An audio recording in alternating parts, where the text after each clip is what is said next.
ನೋಡಿ, ಗ್ಯಾರಂಟಿ ಹೊರೆಗಳಿಂದ ಬಳಲು ಬಿಡ್ತಾ ರಾಜ್ಯ ಸರ್ಕಾರ ಅನ್ನುವಂಥ ಪ್ರಶ್ನೆ. ಸೊ ಈ ಒಂದು ಬಳಲಿಕೆಯಿಂದ ಸಾಲ ಮಾಡುವಂಥ ಪರಿಸ್ಥಿತಿಗೆ ರಾಜ್ಯ ಸರ್ಕಾರ ಬಂತ. ಅಂದರೆ ಅಕ್ಕಿಯನ್ನ ಫ್ರೀಯಾಗಿ ಕೊಡ್ತೀವಿ ಅಂತ ಹೇಳಿದ ರಾಜ್ಯ ಸರ್ಕಾರ ಈಗ ಅದನ್ನ ಸಾಲ ಮಾಡಿಬಿಟ್ಟು ಕೊಡುವಂಥ ಪರಿಸ್ಥಿತಿ ಎದುರಾಯ್ತಾ? ಎಲ್ಲಿ, ಯಾಕೆ ಈ ಗ್ಯಾರಂಟಿಗಳಿಂದ ರಾಜ್ಯ ಸರ್ಕಾರ ಬಡವಾಯ್ತಾ ಅನ್ನುವಂಥ ಪ್ರಶ್ನೆ ಈಗ. ಸೊ ನೋಡ್ತಾ ಹೋಗೋಣ ಈ ಬಗ್ಗೆ. ಸಾಲ ಮಾಡಿದ್ದು ಯಾಕೆ, ಎಲ್ಲಿಂದ ಸಾಲ ಮಾಡಿದೆ, ಇದು ರಿಪಬ್ಲಿಕ್ ಕನ್ನಡದ ಬಿಗ್ ಎಕ್ಸ್ಕ್ಲೂಸಿವ್ ಸುದ್ದಿ. ಗ್ಯಾರಂಟಿ ಹೊರೆಗಳಿಂದ ರಾಜ್ಯ ಸರ್ಕಾರ ಬಳಲಿದೆಯಾ? ಹಾಗಾದ್ರೆ ಹಣ ಆಯಿತು, ಅಕ್ಕಿನೂ ಸಾಲ ಮಾಡೋ ಸ್ಥಿತಿಗೆ ಬಂತ ಅಂತ. ಹಾಸ್ಟೆಲ್ಗೆ ಹಂಚೋ ಅಕ್ಕಿ ಸಾಲ ಮಾಡಿದ ಸರ್ಕಾರ. ಇನ್ನು ಮತ್ತೊಂದು ಕಡೆ ಸಿದ್ಧಗಂಗಾ ಮಠದಿಂದ ಅಕ್ಕಿ ಸಾಲ ಮಾಡಿದೆ ಸರ್ಕಾರ.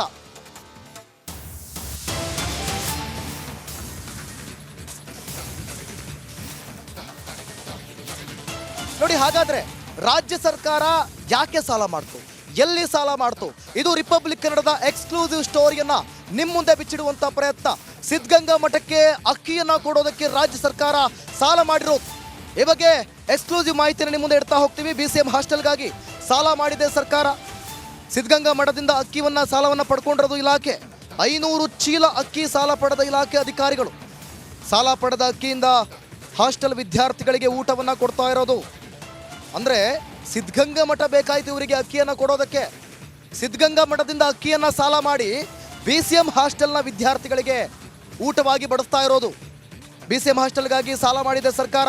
ಸಿದ್ಧಗಂಗಾ ಮಠದಿಂದ ಅಕ್ಕಿಯನ್ನು ಸಾಲ ಪಡ್ಕೊಂಡಿದೆ ಇಲಾಖೆ. 500 ಚೀಲ, ಬರೋಬ್ಬರಿ 500 ಚೀಲ ಅಕ್ಕಿಯನ್ನು ಸಾಲ ಪಡ್ಕೊಂಡು ಇಲಾಖಾ ಅಧಿಕಾರಿಗಳು ಸಾಲ ಪಡೆದ ಅಕ್ಕಿಯಿಂದ ಹಾಸ್ಟೆಲ್ ವಿದ್ಯಾರ್ಥಿಗಳಿಗೆ ಊಟವನ್ನು ಕೊಟ್ಟು ಬಡಿಸ್ತಾ ಇರೋದು.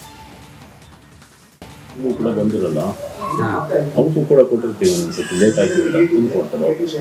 ಸರಿಯಾಗಿ ಎಷ್ಟು ಅಂತ ತಗೊಂಡೋಗೋರು, ಎಷ್ಟು ಸರಿ ತಗೊಂಡೋಗಿ ಅಷ್ಟು. ಯಾವ ಮಂತಲ್ಲಿ ಅಂದಾಜು ಹೋಗೈತೆ ಈ ಮಂತ್? ಈ ಮಂತ್ ಅಲ್ಲ, ಹಿಂದೆ ತಿಂಗಳಿಂದೇನೆ ಒಂದು 70-80 ಚೀಲ ಹೋಗಿತ್ತು. ಒಂದು 50 ಕ್ವಿಂಟಲ್ ಹೋಗಿತ್ತು. ಅಷ್ಟೊಂದು ಹೋಗಿಲ್ಲ. ಇಲ್ಲ ಕೊಟ್ಟಿದ್ರು ಒಂದು 5-6 ಕ್ವಿಂಟಲ್ ಎಲ್ಲರೂ ಬಂದಿಲ್ಲ. ಯಾರು ಒಂದು ಬಂದಿದ್ರು ಅನ್ನೋ ಕಾಣಿಸುತ್ತೆ. ಅದೇನು ಮರ್ತೋಗ್ಬಿಟ್ಟಿದ್ದು, ನನಗೆ ಜ್ಞಾಪಕ ಇಲ್ಲ. ಸ್ಕೂಲ್ಗೂ ಕೂಡ ಬಂದಿರಲ್ಲ, ಅವಕ್ಕೂ ಕೂಡ ಕೊಟ್ಟಿರ್ತೀವಿ. ಒಂದ್ಸತಿ ಲೇಟ್ ಆಗಿಲ್ಲ, ತುಂಬ ಕೊಡ್ತಾರೆ. ಸರಿಯಾಗಿ ಎಷ್ಟು ಅಂತ ತಗೊಂಡೋಗೋರು, ಎಷ್ಟು ಸರಿ ತಗೊಂಡೋಗಿ ಅಷ್ಟು. ಯಾವ ಮಂತಲ್ಲಿ ಅಂದಾಜು ಹೋಗೈತೆ ಈ ಮಂತ್? ಈ ಮಂತ್ ಅಲ್ಲ, ಹಿಂದೆ ತಿಂಗಳಿಂದೇನೆ ಒಂದು 70-80 ಚೀಲ ಹೋಗಿತ್ತು. ಒಂದು 50 ಕ್ವಿಂಟಲ್ ಹೋಗಿತ್ತು. ಈ ಬಗ್ಗೆ ಮತ್ತಷ್ಟು ಮಾಹಿತಿಯನ್ನು ಕೊಡ್ತಾರೆ ನಮ್ಮ ಪ್ರತಿನಿಧಿ ಜಗದೀಶ್, ಲೈವ್ ನಲ್ಲಿ ಜಾಯ್ನ್ ಆಗ್ತಿದ್ದಾರೆ. ಜಗದೀಶ್, ಹಾಗಾದ್ರೆ ನೋಡಿ, ರಾಜ್ಯ ಸರ್ಕಾರ ಬಡವಾಯ್ತಾ? ಸಿದ್ಧಗಂಗಾ ಮಠದಿಂದ ಅಕ್ಕಿಯನ್ನ ಸಾಲ ಮಾಡಬೇಕಾಯ್ತಾ BCM ಹಾಸ್ಟೆಲ್ಗೆ? ಸದ್ಯಕ್ಕೆ ಮತ್ತಷ್ಟು ಮಾಹಿತಿಯನ್ನು ಕೊಡೋದಾದ್ರೆ ಜಗದೀಶ್. ದಿವಿತ್, ಖಂಡಿತ ಅಂಜಕ್ಕೂ ಕೂಡ ಇಲ್ಲೊಂದ್ ಕಡೆ ಈ ಒಂದು ಸಿದ್ದರಾಮಯ್ಯನ ಸರ್ಕಾರಕ್ಕೆ ಇದೊಂದು ಕಪ್ಪು ಚುಕ್ಕಿ ಅಂತಾನೆ ಕೂಡ ಹೇಳ್ಬೋದು. ಯಾಕೆಂತ ಹೇಳಿದ್ರೆ ಸಿದ್ದರಾಮಯ್ಯನವರು ಪದೇ ಹೇಳ್ತಾ ಇರ್ತಾರೆ, ಆ ಕರ್ನಾಟಕವನ್ನ ಹಸಿವು ಮುಕ್ತ ಕರ್ನಾಟಕವನ್ನಾಗಿ ಮಾಡ್ಬೇಕು, ಇಲ್ಲಿ ಯಾರು ಕೂಡ ಹಸಿವಿನಿಂದ ಇರಬಾರ್ದು ಅಂತ.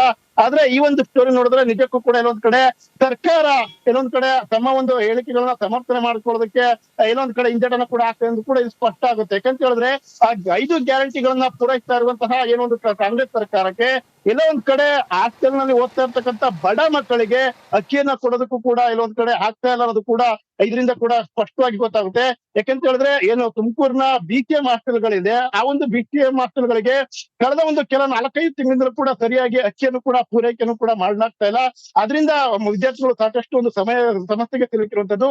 ಸರಿಯಾದ ಸಮಯಕ್ಕೆ ಊಟ ಕೂಡ ಅವ್ರಿಗೆ ಕೊಡೋದಕ್ಕೆ ಕೂಡ ಆಗ್ತಾ ಇಲ್ಲ. ಇದರಿಂದ ಎಲ್ಲೊಂದ್ ಕಡೆ ಅಧಿಕಾರಿಗಳು ಒಂದು ಸಿದ್ಧಗಂಗಾ ಮಠದಲ್ಲಿ ಅಕ್ಕಿಯನ್ನು ಕೂಡ ಸಾಲವನ್ನು ಕೂಡ ಪಡೆದು ಆ ವಿದ್ಯಾರ್ಥಿಗಳಿಗೆ ಒಂದು ಊಟವನ್ನು ಕೂಡ ಕೊಡುವಂತ ಕೆಲಸವನ್ನು ಕೂಡ ಮಾಡ್ತಾ ಇರುವಂತದ್ದು. ಇದರಿಂದ ಇನ್ನೊಂದ್ ಕಡೆ ಸಿದ್ಧಗಂಗಾ ಮಠದಿಂದ ಸುಮಾರು 500 ಚೀಲಕ್ಕೂ ಹೆಚ್ಚು ಚೀಲಗಳನ್ನ ಕೂಡ ಸಾಲವನ್ನ ಪಡೆದು ಆ BCM ವಿದ್ಯಾರ್ಥಿಗಳಿಗೆ ಕೂಡ ಈಗ ಕೊಡ್ಲಾಗ್ತಾ ಇರುವಂತದ್ದು. ತುಮಕೂರು ತಾಲೂಕಿನ ವಿವಿಧ ಒಂದು BCM ಹಾಸ್ಟೆಲ್ಗಳಿಗೆ ಅಕ್ಕಿಯನ್ನು ಕೂಡ ಕೊಟ್ಟಿರೋದಾಗಿ ಈಗಾಗಲೇ ಸಿದ್ಧಗಂಗಾ ಮಠದ ಆಡಳಿತಾಧಿಕಾರಿಗಳು ಕೂಡ ಸ್ವತಃ ಒಪ್ಕೊಂಡಿರುವಂತದ್ದು. BCM ಅಧಿಕಾರಿಗಳು ಕೂಡ ನಮ್ಮ ಬಳಿ ಅಕ್ಕಿಯನ್ನು ಕೂಡ ಸಾಲ ಪಡೆದರೆ ಕೆಲವೊಂದು 2-3 ತಿಂಗಳಿಂದಲೂ ಕೂಡ ಈ ಒಂದು ಅಕ್ಕಿಯನ್ನು ಸಾಲ ಪಡೆದು ಕೊಡುವಂತ ಕೆಲಸ ಕೂಡ ಆಗ್ತಾ ಇರುವಂತದ್ದು. ಎಲ್ಲೊಂದ್ ಕಡೆ ಎಲ್ಲವನ್ನು ಕೂಡ ನೋಡ್ತಾ ಇದ್ರೆ ನಿಜಕ್ಕೂ ಕೂಡ ಸಿದ್ದರಾಮಯ್ಯ ಒಂದು ಸರ್ಕಾರ ಒಂದು ಎಲ್ಲೊಂದ್ ಕಡೆ 5 ಗ್ಯಾರಂಟಿಗಳನ್ನ ನಿಭಾಯಿಸ್ತಾ ಇರೋದ್ರಿಂದ ಈ ಒಂದು ಕೆಲವೊಂದು ಬಡ ಮಕ್ಕಳಿಗೆ ಕೂಡ ಅಕ್ಕಿಯನ್ನು ಕೂಡ ಕೊಡೋದಕ್ಕೆ ಒಂದು ಸಾಕಷ್ಟು ಹಣದ ಒಂದು ಕೊರತೆ ಎದುರಾಗಿದೆ ಅನ್ನೋದು ಕೂಡ ಸ್ಪಷ್ಟವಾಗಿ ಗೊತ್ತಾಗುತ್ತೆ. ಒಟ್ಟಲ್ಲಿ ಹೀಗೆ ಒಂದು ಯಾವ ರೀತಿಯಾಗಿ ಇದನ್ನ ಸಮರ್ಥನೆ ಮಾಡ್ಕೊತಾರೆ, ಇಷ್ಟೊಂದು ಅಂದ್ರೆ ಸಿದ್ದರಾಮಯ್ಯ ಸರ್ಕಾರಕ್ಕೆ ಇಂಥ ಒಂದು ದೌರ್ಭಾಗ್ಯ ಬಂತ ಅನ್ನೋದು ಕೂಡ ಜನರೊಂದು ಪ್ರಶ್ನೆ ಆಗಿರುವಂತದ್ದು. ದಿವಿತ್,